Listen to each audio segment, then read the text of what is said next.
Sepertinya Alhamdulillah, dan mudah-mudahan apa yang akan saya sampaikan ini juga bisa bermanfaat dan bisa memberikan semangat kepada kita untuk hidup lebih baik lagi, khususnya berkaitan dengan kesehatan.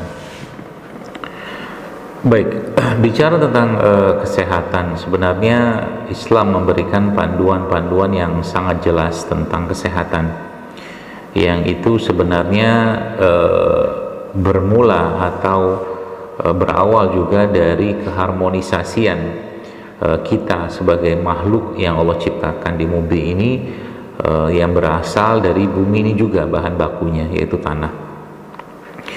Maka salah satu kata kuncinya yang berkaitan dengan kesehatan tersebut adalah bagaimana manusia itu bisa bersinergi, berharmonisasi dengan alamnya Allah ini.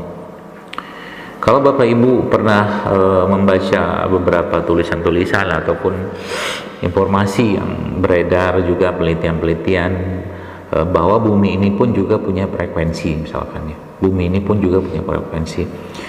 Ada, saya nggak tahu angkanya berapa, tapi setiap perubahan waktu-waktu tertentu pada bumi kita ini, maka ada perubahan-perubahan frekuensi di sana, yang disitulah kita, kalau saya membahasakannya, disuruh nge-ground, ya, ground, seperti kita disuruh menetralkan, tanda kutip ya, medan gelombang elektromagnetik kita itu ke bumi ini dalam bentuk sholat.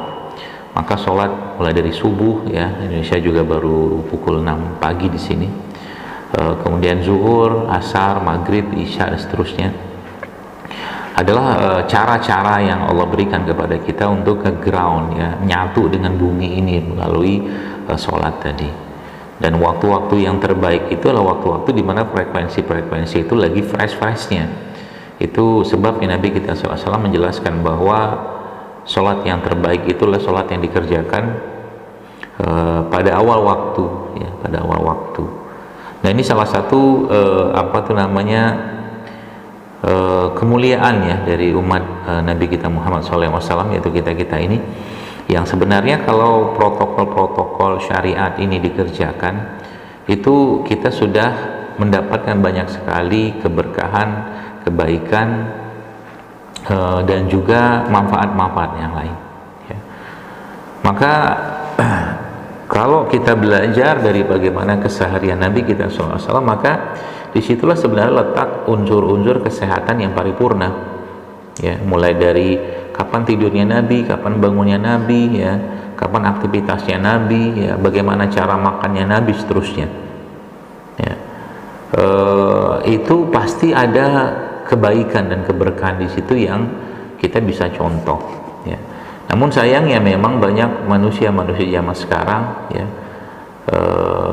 akhirnya merasa dengan keilmuan yang dimiliki, ya, itu subhanallah sudah cukup, ya, sudah cukup untuk mengatasi berbagai masalah-masalah yang ada. Padahal keilmuan atau ilmu yang sejati itu asalnya adalah dari Al-Quran dan sunnah-sunnah Nabi SAW, ya, dan sejarah telah membuktikan itu. Ya, sebagai contoh, saya pernah menyampaikan dalam salah satu kajian Zoom saya dengan, ya, orang-orang kesehatan juga, saya katakan pengobatan modern yang ada saat ini, oke, kita sepakat bahwa di situ ada kebaikan-kebaikan juga yang bisa menolong orang lain. Tapi pernahkah kita berpikir bahwa banyak sekali hal-hal yang tidak tertangani, ya? Banyak sekali hal-hal yang tidak tidak teratasi dari konsep-konsep pengobatan yang ada. Apa buktinya? Saya tidak tahu, mungkin di sana apakah jawabannya sama, tapi di sini, ya, di negeri Indonesia ini, ya, kurang lebih, ya, seperti itu mungkin, ya, mungkin pikiran saya. Contoh begini, kalau Anda atau mungkin ada orang yang kena penyakit seperti darah tinggi, ya, maka jawaban, ya, yang didapatkan oleh seorang yang mengidap atau menderita atau memiliki penyakit darah tinggi atau hipertensi, bahwa penyakit ini tidak bisa sembuh, ya, hanya terkontrol dan dia harus minum obat sumber hidup. atau juga orang yang kena penyakit seperti autoimun atau diabetes, sama ya, minum obat seumur hidup ya, dan seterusnya.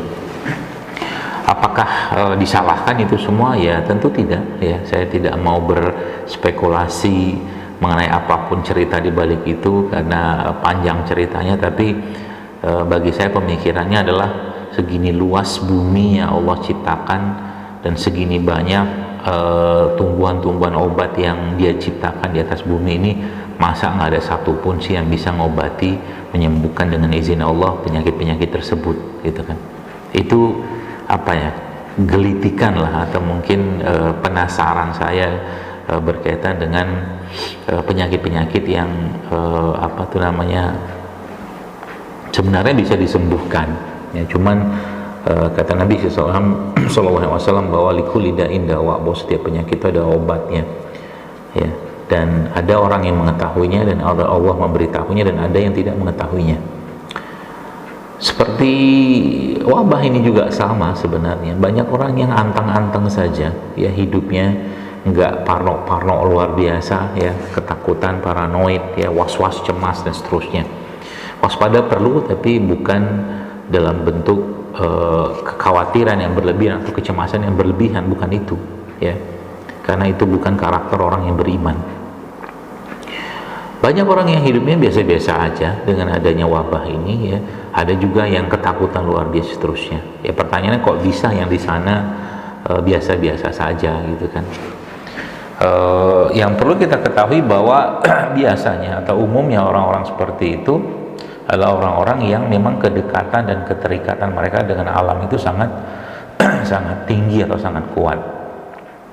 Ketika keterikatan mereka dengan alam itu sangat kuat, maka otomatis ya alam itu mensuplai ya, kebutuhan mereka ya. Contoh misalkan kita bicara tentang orang-orang yang bangun subuh, kemudian mereka berzikir, yang membaca Quran seterusnya ya, dengan orang yang tidur waktu subuh, itu beda nasib kalau bahasa saya ya. Jadi Bapak sekalian, keharmonisasian dengan alam inilah sebenarnya yang Islam sudah mengajarkan ya, dalam bentuk syariat-syariat ya. Jadi kalau sekarang saya ditanya apa tips-tipsnya menjaga diri kita dari segala atau mungkin dari keadaan wabah seperti ini, maka jawaban saya kembalilah pada Islam ya, kembalilah pada agama Allah, kembalilah pada sunnah Nabi SAW, ikutinnya. Sholatnya Nabi kayak apa, wudhunya Nabi kayak apa, kapan bangunnya Nabi, kapan makannya Nabi, kapan tidurnya Nabi ya, kapan Nabi berinteraksi seterusnya, itu diikutin semua ya. Jadi kalau itu kita kerjakan, manzilah sakinahnya kita akan dapatkan ya, sakinah, ketenangan ya. Karena sekarang kan banyak orang nggak tenang gitu kan. Indonesia baru-baru ini ada kecelakaan pesawat ya, beberapa hari yang lalu ya. Semoga Allah ampuni mereka yang meninggal dalam kecelakaan tersebut ya. Sebenarnya pelajaran besar buat kita semua ya, yang hidup ini, bahwa yang namanya kematian ya, mau ada wabah mau enggak tetap aja mati aja kalau sudah waktunya kan gitu. Itu juga sama. Jadi pemahaman seperti inilah yang tadi saya katakan. Jadi kalau ditanya bagaimana konsepnya, bagaimana konteksnya, atau bagaimana menjaga kesehatan itu, ya kembalilah pada syariat Islam ya, kembalilah pada aturan-aturan dalam agama ini. Setiap aturan-aturan itu yang dilanggar pasti akan muncul masalah. Apa contohnya? Tidur saja misalkan, kalau kita bicara tidur, Rasulullah SAW mengajarkan tidur kepada kita dengan pola-pola tidur tertentu ya. Contoh, Nabi tidak tidur habis subuh, Nabi tidak tidur habis asar, Nabi tidak tidur habis maghrib menjelang isya ya. Ada waktu-waktu tidurnya Nabi. Kalau waktu tidur Nabi saja tidak dipatuhi ya, bagaimana kita mau mematuhi yang lain ya. Ada keberkahan di sana yang Allah berikan ya, ada kebaikan di sana yang Allah berikan.